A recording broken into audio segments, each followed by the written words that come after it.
கும்பகோணம் அருகே பாபநாசத்தில் இந்திய கம்யூனிஸ்ட் கட்சியினர் காவல் ஆய்வாளர் மற்றும் சிறப்பு உதவி காவல் ஆய்வாளரை கண்டித்து காவல் நிலைய முற்றுகை போராட்டத்தில் ஈடுபட முயன்றவர்களிடம் பேச்சுவார்த்தையை நடத்தியதால் போராட்டம் தற்காலிகமாக கைவிடப்பட்டது.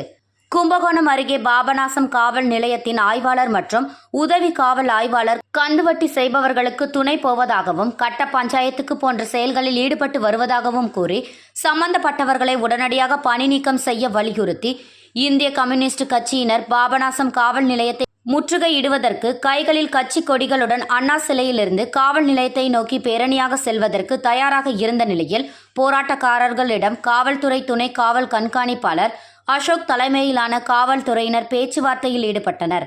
அப்போது கோரிக்கைகள் பரிசீலனை செய்து உரிய நடவடிக்கை எடுக்கப்படும் என உறுதி அளித்ததன் பேரில் முற்றுகை போராட்டம் தற்காலிகமாக கைவிடப்பட்டது. காவல் நிலைய முற்றுகை போராட்டம் நடத்தப் போவதாக அக்கட்சியினர் அறிவித்திருந்ததால் அந்த பகுதியில் ஏராளமான காவல்துறையினர் குவிக்கப்பட்டிருந்ததால் சிறிது நேரம் பரபரப்பு காணப்பட்டது.